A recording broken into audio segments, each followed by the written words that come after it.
Hello दोस्तों, कैसे हैं आप लोग। हम लोग पढ़ रहे थे एनसीईआरटी क्लास 6 की साइंस, जिसमें हम आपको चैप्टर 3 पढ़ा रहे थे, उचित आहार स्वस्थ शरीर का आधार। इससे संबंधित हम इससे पहले 3 वीडियो में आपको इसका लगभग हिस्सा पढ़ा चुके हैं। आज हम लोग इसका लास्ट पार्ट पढ़ेंगे। ये इस चैप्टर का अंतिम वीडियो होगा। तो हम लोग आज क्या पढ़ना है, हम लोगों को भोजन के विभिन्न घटकों का परीक्षण कैसे करना है। भोजन के जो घटक हैं, जैसे कार्बोहाइड्रेट, प्रोटीन हो गया, वसा हो गया, इसका हम खाद्य पदार्थ में कैसे परीक्षण करेंगे, उसको हमको आज जानना है। कौन कौन सी विधि है जिससे हम परीक्षण करेंगे। चलिए शुरू करते हैं। आइए जाने कि विभिन्न खाद्य पदार्थों में कौन से पोषक तत्व हैं। कौन कौन से पोषक तत्व हैं। मंड एक प्रकार का कार्बोहाइड्रेट है। मंड क्या है? एक तरह से कार्बोहाइड्रेट है, जिसको स्टार्च बोलते हैं। जैसे ग्लूकोज कार्बोहाइड्रेट होता है ना, उसी प्रकार मंड भी क्या है? कार्बोहाइड्रेट है। वसा, प्रोटीन जैसे कुछ पोषक तत्वों का पता सरल परीक्षणों से लगाया जा सकता है, जबकि कुछ अन्य का पता केवल प्रयोगशाला में ही लगाया जा सकता है। आइए जानें कि हम कुछ खाद्य पदार्थों में मंड, स्टार्च, वसा और प्रोटीन की उपस्थिति का पता कैसे लगा सकते हैं। जैसे जैसे मंड, जैसे वसा हो गया, प्रोटीन हो गया, इनका सबका हम सरल विधि कुछ परीक्षण है जिसके माध्यम से हम परीक्षण से पता लगा सकते हैं कि इसमें क्या है। और कुछ अन्य है जैसे विटामिन हो गया। इन सब का परीक्षण हम कैसे करेंगे? प्रयोगशाला में, लैब में, क्योंकि इनका परीक्षण करना आसान नहीं। बिना लैब के हम इसका परीक्षण नहीं कर सकते हैं। सबसे पहले देखते हैं स्टार्च का परीक्षण कैसे करते हैं। भोज्य पदार्थ में जो हम लोग खा रहे हैं, खाद्य पदार्थ, उसमें स्टार्च कैसे पता चले कि इसमें स्टार्च है, मंड है या नहीं। तो इसके लिए हम लोग क्या करेंगे, इसके लिए हम एक क्रियाकलाप करेंगे। कुछ मात्रा में खाद्य पदार्थ जैसे आलू का एक टुकड़ा, खीरा, रोटी या ब्रेड, उबले चावल, उबले चने, कुटी हुई मूंगफली, तेल, मक्खन और कुटा हुआ नारियल, नारियल का बूरा डालें। आप परीक्षण के लिए अन्य खाद्य पदार्थों को भी ले सकते हैं। हमको कुछ मात्रा में खाद्य पदार्थ लेना है जिसमें हमें परीक्षण करना है कि इसमें मंड है कि नहीं। जैसे आलू का टुकड़ा हो गया, खीरा हो गया, ब्रेड हो गया, है ना। तो देखो इस चित्र के माध्यम से, जैसे चित्र में दिखाया गया है, आलू का टुकड़ा लेके लिए हैं और उस पे कुछ ड्रॉप जो होता है ना, ड्रॉप डालने वाला, उस पे आयोडीन का विलयन डालेंगे, तनु आयोडीन का विलयन डालेंगे, जिससे हमको पता चलेगा कि इसमें मंड है कि नहीं है। तो देखते हैं, आगे देखते हैं क्या है विधि परीक्षण की। प्रत्येक पदार्थ के छोटे टुकड़े अलग अलग प्लेट में रखें। जैसा ऊपर चित्र में दिखाया गया है कि प्लेट में अलग अलग रखना है। ड्रॉपर की सहायता से किसी एक पदार्थ पर तनु आयोडीन विलयन की 2-3 बूंदे डालें। क्या करना, आयोडीन की जो लिक्विड आयोडीन होगा, ड्रॉपर की सहायता से उस पर 2-3 बूंद डालना है। क्या देखेंगे कि अगर रंग में कोई परिवर्तन आया है, क्या यह नीला या काला हो गया है, आपने अवलोकन को तालिका 3.3 में अंकित करें। हम जब उस पर ड्रॉपर की सहायता से जब लिक्विड आयोडीन डालेंगे तो उसमें क्या होगा, कलर चेंज होगा, है ना। अगर ये नीला काला रंग है तो क्या हो जाएगा, मंड की उपस्थिति है उसमें। अगर नीला काला उसका कलर चेंज होकर नीला या काला हो जा रहा है तो उसमें क्या है, मंड है, स्टार्च है। अगर नहीं हो रहा है तो उसमें कलर चेंज नहीं हो रहा है तो उसमें स्टार्च या मंड नहीं है। अब आगे इसी प्रकार हम लोग वसा का भी परीक्षण देखते हैं। मंड का हो गया, मंड को किससे परीक्षण करेंगे, आयोडीन की सहायता से, लिक्विड आयोडीन की सहायता से। वसा का परीक्षण कैसे करना है। वसा का परीक्षण के लिए एक क्रियाकलाप करते हैं। क्रियाकलाप 3.5 में मंड की उपस्थिति का पता लगाने के लिए आपने जिन खाद्य पदार्थों का परीक्षण किया था उन्हीं की छोटी सी मात्रा लें। प्रत्येक खाद्य पदार्थों के एक छोटे भाग को कागज के अलग अलग टुकड़ों पर रखें। खाद्य पदार्थ पर कागज को लपेटें और उसे दबाएं। ध्यान रखें कि कागज फटे नहीं। यदि खाद्य पदार्थ में कुछ पानी है तो कागज को सूखने दें। क्या करना है, हमें जो भी मंड का हमने परीक्षण करने के लिए जो हमने खाद्य पदार्थ लिया था, उसे एक छोटा टुकड़ा लेते हैं, उसके कागज में लपेट लेते हैं और उसको दबाते हैं। अगर कागज गीला हो रहा है तो उसको सूखने के लिए दें। हम लोग आके क्या देखते हैं, क्या कागज पर किसी प्रकार का तैलीय धब्बा बन जाता है। आपके अनुसार इस तैलीय धब्बे के आने का क्या कारण हो सकता है। यदि खाद्य पदार्थ में तेल या मक्खन की उपस्थिति है तो कागज पर एक तैलीय धब्बा छोड़ देगा। क्या करते हैं, आप कागज को प्रकाश के सामने लाइए। क्या आपको इस धब्बे से होकर आने वाला प्रकाश धुंधला दिखाई देता है। कागज पर तैलीय धब्बा खाद्य पदार्थ में वसा की उपस्थिति को दर्शाता है। क्या करना है, जो जब हम जैसे पूड़ी खाते हैं, समोसा खाते हैं, तो जिस कागज में हमको मिलता है उसमें क्या होता है, तेल लग जाता है ना, धब्बा बन जाता है ना। वैसे इसमें है, जब जो खाद्य पदार्थ हम लिए रहेंगे परीक्षण के लिए, उसको दबा के रखेंगे तो उसमें क्या होता है, धब्बा पड़ जाएगा। अगर वसा होगा तो तेल का निशान छूट जाएगा। जैसे कोई चिप्स की पैकेट लो, उसको भी इस कागज में रखो तो उसमें भी तेल का निशान छूट जाता है। तो इससे क्या पता चलेगा कि इसमें वसा है, फैट है ना। धुंधला अगर हो जा रहा है कागज तो क्या है, उसमें फैट है। कागज पर तैलीय धब्बा खाद्य पदार्थ में वसा की उपस्थिति दर्शाता है। इनमें से किन पदार्थों में वसा होती है? आप अवलोकनों को तालिका 3.3 में अंकित करें। अगला परीक्षण है प्रोटीन के लिए परीक्षण। हमने मंड का देखा, स्टार्च का देखा, वसा का देखा। अब आगे देखेंगे किसका परीक्षण? प्रोटीन का परीक्षण। इसके लिए क्या क्रियाकलाप है? इस क्रियाकलाप को शिक्षक द्वारा प्रदर्शित किया जा सकता है। पिछले क्रियाकलापों में परीक्षण के लिए खाद्य पदार्थों को लें, जैसे हमने पिछले क्रियाकलाप में लिया था, उसी तरह इसमें भी कोई खाद्य भोज्य पदार्थ लें जो हम लोग खा रहे हैं, उसमें देखेंगे प्रोटीन है कि नहीं। यदि खाद्य पदार्थ ठोस है तो उसे खरल या मूसल का उपयोग करके चूर्ण बना लें। क्या करना है? यदि खाद्य पदार्थ ठोस है तो उसको कूट लेना है और उसको क्या करना है? पेस्ट या उसको चूर्ण की तरह उसको बना लेना है।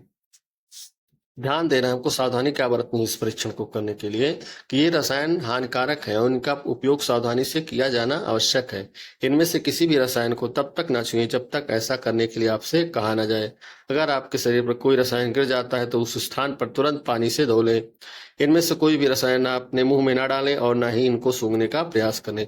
जो भी हम रसायन ले रहे हैं, जैसे उसके पहले हमने आयोडीन लिया था ना, इसको इसी तरह ऐसा लेना है कि इसको छूना नहीं है ना, सावधानी के साथ। लैब में जाओगे तो बहुत सारे रासायनिक पदार्थ होते हैं, उनको छुआ नहीं जाता। कोई कोई इतने जहरीले होते हैं कि हाथ जल सकता है। तो हमको सावधानी से रसायनों का उपयोग करना है। तो हमें प्रोटीन के परीक्षण के लिए क्या करना है? जो हम पेस्ट बनाए रहेंगे, जो खाद्य पदार्थ का पेस्ट बनाए रहेंगे, उसको एक परख नली में क्या करेंगे? डालेंगे। उसको आधा चम्मच साफ परख नली में डालेंगे। प्रत्येक परख नली में 2-3 चम्मच पानी डालें और अच्छी तरह हिलाएं। खाद्य पदार्थ डालना है परख नली में, फिर उसमें 2-3 चम्मच पानी डालना है, उसको अच्छी तरह से हिलाना है। ड्रॉपर का उपयोग करके प्रत्येक परख नली में कॉपर सल्फेट विलेन की 2 बूंदें डालें। फिर उसके बाद ड्रॉपर से क्या डालना है? उसमें कॉपर सल्फेट का विलेन डालना है ना, सोल्यूशन उसका डालना है। अब एक और ड्रॉपर लें, प्रत्येक परख नली में कास्टिक सोडा विलेन की 10 बूंदें डालें। फिर क्या करना है? एक और ड्रॉपर लेना है और उसको परख नली में क्या डालना है? कास्टिक सोडा का विलेन डालना है। परख नली को अच्छी तरह से हिलाएं और उसके बाद उन्हें कुछ मिनट तक ऐसे ही रख दें।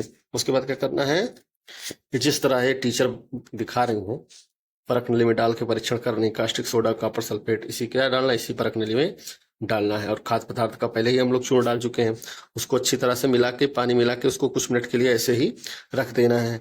उसके बाद क्या होगा?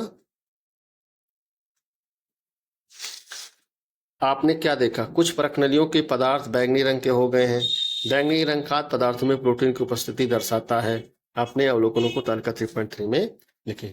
जिस परखनली का कलर क्या हो जाए? बैंगनी हो जाए, समझ लीजिए उसमें क्या है? प्रोटीन है, क्योंकि बैंगनी रंग खाद्य पदार्थ में प्रोटीन की उपस्थिति को दर्शाता है। तो प्रोटीन की उपस्थिति के लिए हमें क्या क्या जरूरत होगी? कॉपर सल्फेट, और क्या जरूरी है?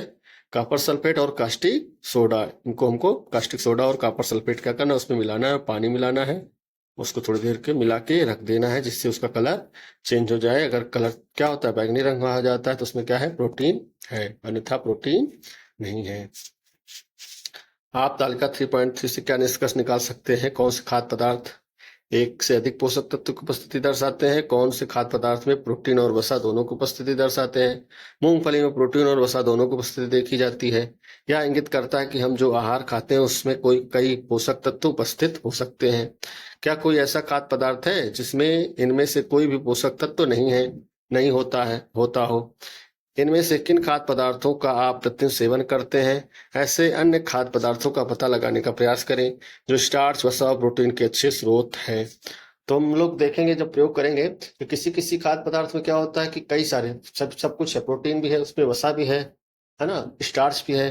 तो हमको ऐसे और भी खाद्य पदार्थों का पता लगाना है जिसमें ये सब मात्रा हो, स्टार्च भी हो, वसा भी हो और प्रोटीन भी हो। और हमें अपने भोजन में ऐसे खाद्य पदार्थ का प्रयोग बढ़ाना है जिसमें सारी चीजें क्या हो? उपस्थित हो। ये एक तालिका जो हमको बनाना है, इसमें सबका परीक्षण करके लिखना है, किसमें है किसमें नहीं है, आलू में है, मंड है कि नहीं है, प्रोटीन है कि नहीं है ना, प्रोटीन है कि नहीं, वसा है कि नहीं। तो तालिका है, इसको हमें प्रयोग करके भरना है। इसको हम ज्यादा इसमें समय नहीं देते हैं, इसको समझ के भर लेना है अपने आप से। ठीक है, आगे चलते हैं इसके। तो ये अभी तक हम क्या देखे कि खाद्य पदार्थ में जो भोजन के घटक है उनका परीक्षण कैसे करते हैं, जो आसानी से परीक्षण हो सकते हैं। जैसे मंड का हो सकता है, स्टार्च का हो सकता है, प्रोटीन का और वसा का।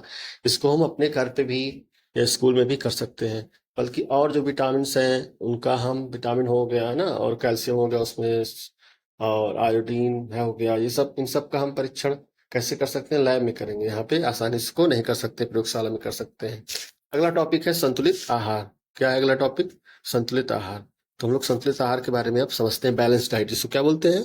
Balance diet. क्या सभी व्यक्तियों की पोषण संबंधी आवश्यकताएं समान होती हैं? क्या आपको और आपके दादा दादी या नानी को एक ही प्रकार की या समान मात्रा में पोषक तत्वों की आवश्यकता होती है? आहार में पोषक तत्वों के प्रकार और मात्रा की आवश्यकता आयु, लिंग, शारीरिक गतिविधि, स्वास्थ्य स्थिति, जीवन शैली इत्यादि के अनुसार अलग अलग हो सकती है। देखो, हर व्यक्ति के लिए अलग अलग पोषक तत्व जरूरी होते हैं। जैसे जो छोटा बच्चा है उसको पोषक तत्व अलग चाहिए। जो खूब मेहनत मजदूरी करता है ना, दिन रात एकदम मेहनत करता रहता है, उसको पोषक तत्व उसको अलग मात्रा में चाहिए, ज्यादा चाहिए। जो एथलीट होते हैं, है ना, उनको प्रोटीन ज्यादा चाहिए, है ना। जो मतलब ज्यादा वर्क करते हैं उनको क्या चाहते हैं? उनका पोषक तत्व तो अलग होगा। जो कम मेहनत करते हैं, जिनका खाना कम पचता है, पसीना कम जिनके आता है, मेहनत कम कर रहे हैं, उनको एनर्जी क्या चाहिए? कम चाहिए।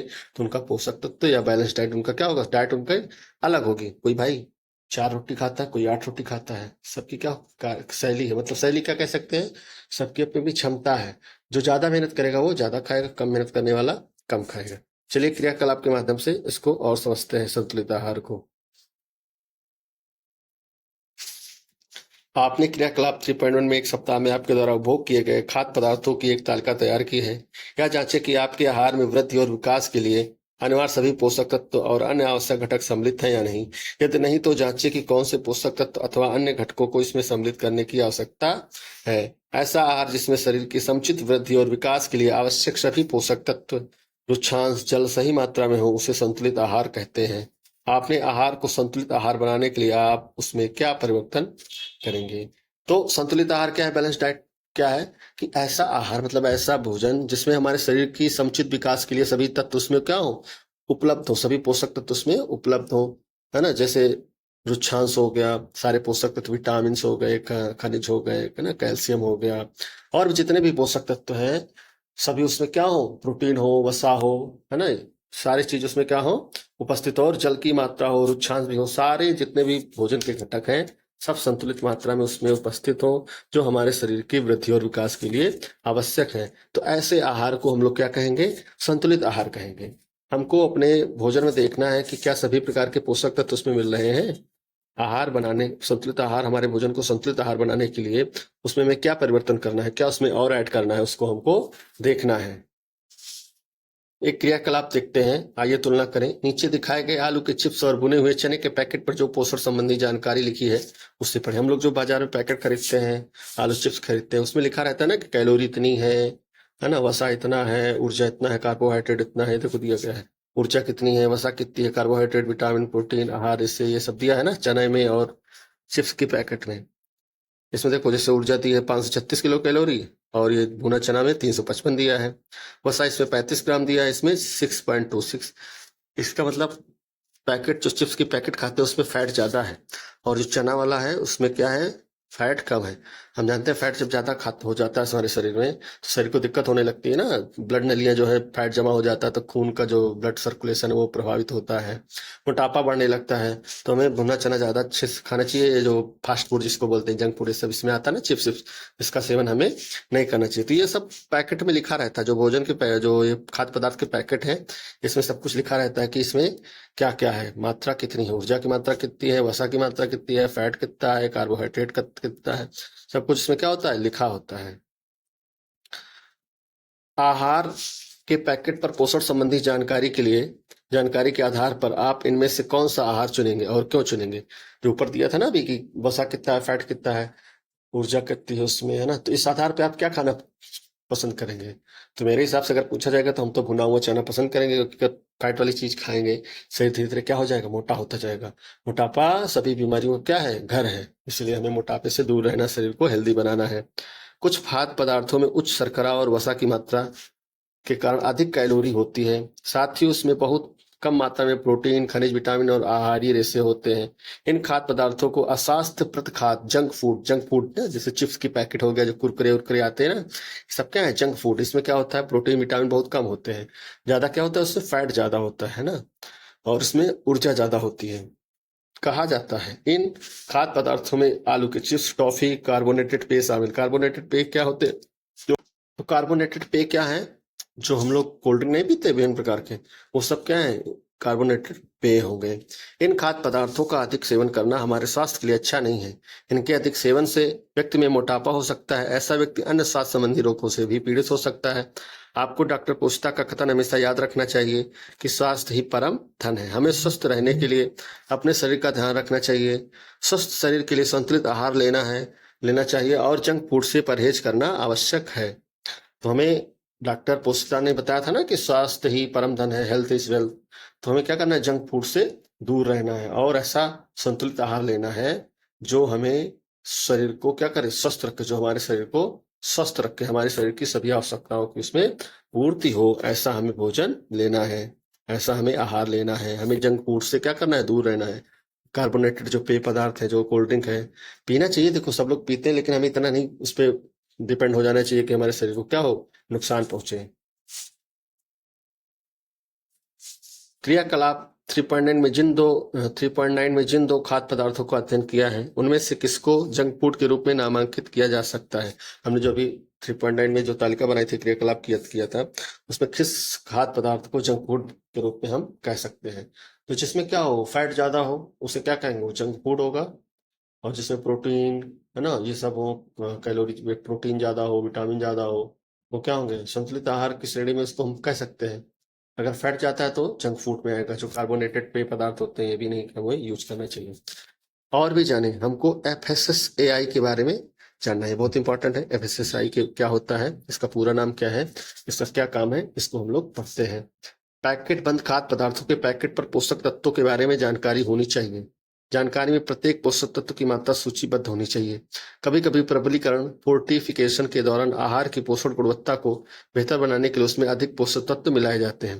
प्रबलीकरण क्या है, जिसको हम फोर्टिफिकेशन कहते हैं। इसमें क्या होता है, पैकेट में लिखा नहीं रहता है जो न्यूट्रिशन क्या है, उसमें पोषक तत्व उसमें क्या है, कितनी वैल्यू उनकी ऐड करनी है ना, वो अलग से कुछ उसमें मिलाया जाता है कि एनर्जी इतनी है, कार्बोहाइड्रेट इतना है, प्रोटीन इतना है। तो उसमें क्या करता है, जैसे कुछ कम है तो अलग से मिलाते हैं और उसको एक पैकेट पे लिखते हैं। तो प्रबलीकरण का मतलब हुआ कि न्यूट्रिशन की वैल्यू को उसमें पैकेट पे क्या करना है, ऐड करना है। आयोडीन युक्त नमक और शिशु आहार फोर्टिफाइड खाद्य पदार्थों के उदाहरण है। भारतीय खाद्य सुरक्षा और मानक प्राधिकरण FSSAI एक सरकारी एजेंसी है जो भारत में खाद्य गुणवत्ता को नियंत्रित करती है। तो FSSAI का पूरा नाम क्या है, भारतीय खाद्य सुरक्षा और मानक प्राधिकरण। एक सरकारी एजेंसी है जो भारत में खाद्य गुणवत्ता को क्या करती है, नियंत्रित करती है। आगे देखते हैं हम लोग, आगे क्या है, मिलेट, मोटा अनाज, पोषक अनाज। मिलेट को क्या कहते हैं, श्री अन्न भी कहते हैं। इस समय इस पे मोदी जी का ज्यादा ही फोकस है। फोकस क्या है, ये फायदेमंद भी है। देखो हम लोग बीच में क्या है, अपनी पुरानी चीजों को भूलते जा रहे हैं। तो क्या होता है, धीरे धीरे क्या हो रहा है, हम लोग पाश्चात्य सभ्यता की ओर आकर्षित हो रहे हैं और वहाँ के खाद्य पदार्थों का भी सेवन कर रहे हैं। जैसे हम लोग जंक फूड खाना बहुत ज्यादा शुरू कर दिए हैं ना, जो पिज्जा चाउमीन बर्गर, इस पे ज्यादा डिपेंड होने लगे हैं। तो धीरे धीरे शरीर को क्या कर रहा है, नुकसान कर रहा है, देश में मोटापा बढ़ रहा है। तो हमें अपने पुराने परंपरागत जो भी देशज जो खाद्य पदार्थ है, श्री अन्न का उपयोग अपने भोजन में करना चाहिए। वो स्वास्थ्य के लिए अत्यंत ही जरूरी है और उसमें सभी तरह के पोषक तत्व उसमें सम्मिलित होते हैं। सारे जो हमें शरीर के लिए आवश्यक है सब उसमें क्या है, सम्मिलित होते हैं। संभवतः आपने ज्वार, बाजरा, रागी, सांवा जैसे अनाजों के बारे में सुना होगा। ये भारत की देशज फसलें, देशज मतलब गेहूं की देसी फसलें हैं। चित्र 3.9 ये देखो है ना, फसल है, सांवा का फसल है। इन्हें अलग अलग जलवायु परिस्थितियों में सहजता से उगाया जा सकता है। इन अत्यधिक पौष्टिक अनाजों को कदन, मिलेट भी कहा जाता है। इसको क्या कहा जाता है, कदन या मिलेट भी कहा जा सकता है ना। क्या आपने कभी कदन से बने खाद्य पदार्थ खाए हैं, इसको श्री अन्न भी कहते हैं। क्या कहते हैं, श्री अन्न भी कहते हैं। ये सांवा की खेती है, सांवा, बार्नयार्ड मिलेट जिसको बोलते हैं, जिससे बार्नयार्ड मिलेट।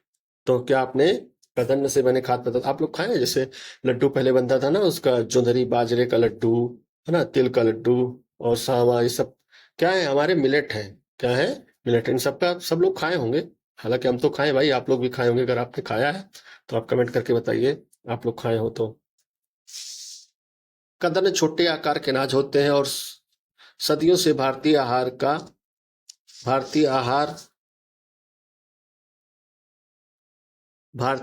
का अभिन्न अंग रहे हैं। ये अपने अनगिनत स्वास्थ्य लाभों के कारण फिर से लोकप्रिय हो रहे हैं। ये विटामिन, आयरन और कैल्शियम जैसे खनिजों और आहारी रेशों के अच्छे स्रोत हैं। यही कारण है कि इन्हें पोषक अनाज भी कहा जाता है। ये हमारे शरीर के सामान्य कामकाज के लिए आवश्यक संतुलित आहार में महत्वपूर्ण योगदान देते हैं।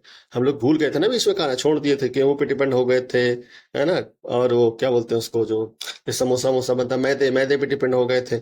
तो अब धीरे धीरे क्या होता है, इनको खाने से लोगों को पता चला कि भाई ये तो बहुत नुकसान कर रहा है, धीरे धीरे मोटापा बढ़ता जा रहा है। तो लोग क्या होगा, अब धीरे धीरे ऐसा माहौल बनाया जा रहा है कि लोग अपने पुराने ही खेती पे लौटे, मोटा अनाज खाएं, श्री अन्न खाएं, क्योंकि इसमें सभी प्रकार के मिनरल्स उसमें उपस्थित हैं, सभी पोषक तत्व उसमें उपस्थित हैं, विटामिन, आयरन, कैल्शियम सभी और जैसे खनिज जैसे आहारी रेशे सभी इसमें क्या है, उपस्थित है, और स्वास्थ्य के लिए ही अत्यंत वो लाभदायक है। तो ये हो गया श्री अन्न। अब हम लोग आगे समझते हैं खाद्य मील क्या होता है। फूड फाइल, खेत से हमारी थाली तक। खाद्य मील मतलब भोजन हमारे खेत से कैसे हमारी थाली तक आता है, वो क्या होता है उसको हमें समझना है। खेत से भोजन हमारी थाली तक कैसे पहुंचता है, इस प्रक्रिया के क्या चरण है, इस प्रक्रिया में कौन कौन से लोग सम्मिलित होते हैं। क्या आप जानते हैं कि अनाज के अंकुरित होने के बाद उसका मोटा आटा बनने तक कितना समय, उसका आटा बनने तक कितना समय और कितनी मेहनत लगती है। आइए हम जो रोटी खाते हैं उसे बनाने की प्रक्रिया, पूरी प्रक्रिया को समझने के लिए चित्र 3.10 का अवलोकन करें।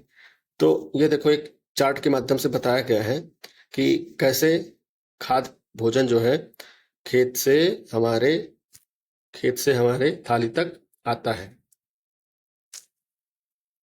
सबसे पहले क्या होता है, खेतों में किसान द्वारा बीज डाला जाता है, बुआई होती है बीज की, है ना। उसके बाद क्या होता है, जब तैयार होता है उसको मड़ाई होती है, उसकी कटाई और मड़ाई होती है और ओसाया जाता है। उसके बाद उसका भंडारण होता है, अनाज का क्या होता है, भंडारण होता है। फिर क्या होता है, मशीनों में पैक होता है, पीसा जाता है ना, जैसे गेहूं हो गया तो पीसा जाएगा मशीनों में, चक्की पे। उसके बाद क्या होता है, पैकेट बंद करके वो दुकानों पे लाया जाएगा। कहाँ पे लाया जाएगा, खुदरा दुकानों तक लाया जाएगा। फिर उस आटे को हम लोग खरीद के लाएंगे और घर में रोटी बनेगी, तब उसको हम लोग खाएंगे। तो क्या है, एक तरह से क्या है कि खाद्य मील या फूड माइल जिसको कहते हैं, क्या कहते हैं, खाद्य मील या फूड माइल। गेहूं या किसी अन्य खाद्य पदार्थ के थैले द्वारा उत्पादक से उपभोक्ता तक तय की गई कुल दूरी को उसका खाद्य मील, फूड माइल कहा जाता है। गेहूं या अन्य खाद्य पदार्थ जो है वो जब उपभोक्ता द्वारा, उत्पादक से उपभोक्ता द्वारा, मतलब जहां जो उत्पादन कर रहे, जैसे खेत से उत्पादन हुआ और आपकी थाली तक पहुंचा, उसमें जो कुल दूरी होती है वहां से वहां तक पहुंचने में, उसको जो कुल दूरी तय की गई उसको क्या कहेंगे, खाद्य मील या फूड माइल। खाद्य मील को कम करना महत्वपूर्ण है क्योंकि इससे परिवहन के दौरान लागत और प्रदूषण को कम करने में सहायता मिलती है। इससे स्थानीय किसानों को के व्यवसायों को सहायता मिलती है और यह हमारे भोजन को अधिक ताजा और स्वस्थ रखता है। देखो, खाद्य मील जितना कम रहेगा उतना ही क्या होगा, परिवहन लागत कम आएगी, हमको एक तरह से सस्ता मिलेगा सामान, और सस्ता मिलेगा तथा हमें क्वालिटी भी उसकी अच्छी मिलेगी। क्योंकि कोई विदेश से कोई सामान आ रहा है तो उसको आने में ही एक हफ्ता लग गया, तो धीरे धीरे क्या होगा, उसकी क्वालिटी क्या होती है, कम होती जाती है। अगर यहीं स्थानीय स्तर पर उसे उगाया जाएगा तो तुरंत हमारे थाली तक हमारे पास पहुंच जाएगा, और उसमें क्या हो जाएगा, ताजा रहेगा, वो अधिक ताजा रहेगा, और हमें जो ताजी चीज मिलती है वो ज्यादा लाभदायक होती है और हमारे शरीर को स्वस्थ रहती है।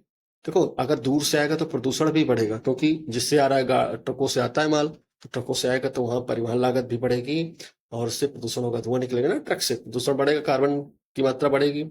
तो जिस इसको हमें क्या करना है, खाद्य बिल को कम करना है, हमें स्थानीय जो किसान है उनको क्या करना है, उनको बढ़ावा प्रोत्साहन देना है कि हम स्थानीय चीजों को ही खाएं, अपने भोजन में स्थानीय जो भोज्य पदार्थ है उनको समृद्ध करें। बहुत से लोग भोजन को अपनी थाली में बिना खाए छोड़कर उसे बर्बाद करते हैं। हमें याद रखना चाहिए कि हमारे किसान और समुदाय के अन्य सदस्य खेत से हमारी थाली तक भोजन पहुंचाने में कितना समय लगाते हैं और कितना श्रम करते हैं। हमें उतना ही भोजन अपनी थाली में लेना चाहिए जितना हम खा सकें। इससे भोजन की बर्बादी कम होगी। भोजन को खेत से थाली तक पहुंचाने में सम्मिलित विभिन्न प्रक्रियाओं की समय सीमा, टाइमलाइन का पता लगाने का प्रयास करें। स्थानीय भोजन खाने में किस प्रकार खाद्य मील को कम किया जा सकता है, सोचना है हमको। तो क्या करना है, भोजन की हमें बर्बादी नहीं करना चाहिए। हमको याद रखना चाहिए कि भोजन को उत्पादन करने में कितना श्रम लगता है। कभी खेत पे जाइए, देखिए किसान लोग दिन रात खेती में लगे रहते हैं। अब तो देखो बहुत सारी दिक्कतें हैं, जंगली जानवर भी आ जाते हैं ना, तो उनसे बचाने के लिए किसान दिन रात अपने खेतों की रखवाली करता है, मेहनत करता है। तो हमको सोचना चाहिए कितना इसमें मेहनत लगी तभी हमारी थाली में आया है। तो अन्न को हमें क्या करना है, बर्बाद नहीं करना चाहिए। स्वस्थ खाएं, मिल बांट कर खाएं और खाने का सम्मान करें। स्थानीय उत्पादकों का समर्थन करें। और हमको इस पे बताना है कि स्थानीय भोजन खाने से किस प्रकार खाद्य मिल को कम किया जा सकता है। स्थानीय चीजों को खाने से कैसे खाद्य मिल को कम होगा। देखो, जैसे कोई आपके बगल में खेती कर रहा है, वो सब्जी बो रहा है, तो हमें क्या करना है, स्थानीय सब्जी खाओ। जैसे हमको गोभी के सीजन में गोभी नहीं खाना है, हमको कटहल खाना है, तो कटहल जो मिलेगा वो स्टोर वाला मिलेगा, वो कहीं से आया होगा, तब हमको मिलेगा। मटर के सीजन में मटर खाइए। मतलब जिसका जो सीजन है वो खाओगे तो स्थानीय स्तर पे आपको उपलब्ध रहेगा, उसको बाहर से आयातित नहीं करना पड़ेगा। तो हमें क्या करना है, खाद्य मिल को कम करना है, और हमें अच्छा खाना है, संतुलित आहार लेना, स्वस्थ खाना है, मिल बांट कर खाना है, और खाने का सम्मान करना है, और स्थानीय उत्पादकों का क्या करना है, हमें समर्थन करना है, किसानों का हमेशा सम्मान करना है। भोजन हमें जो जंक फूड है उस पे निर्भरता कम होनी चाहिए। अपने भोजन में श्री अन्न जो मिलेट है, मोटा अनाज की मात्रा को बढ़ाना चाहिए, वो स्वास्थ्य के लिए अत्यंत ही लाभदायक है। तो इस तरह आपका ये अध्याय 3 समाप्त हुआ। इसका नाम है उचित आहार, स्वस्थ शरीर का आधार। तो अब हम लोग आगे मिलते हैं, अगले चैप्टर में जाएंगे। तब तक के लिए नमस्कार। आप लोगों को ये वीडियो कैसी लग रही है, क्लासें कैसी लग रही हैं, आप लोग देखिएगा, कमेंट करके बताइएगा। जैसा भी लग रहा हो, अपने सुझाव आपके आमंत्रित हैं। चलिए, नमस्कार, जय हिंद।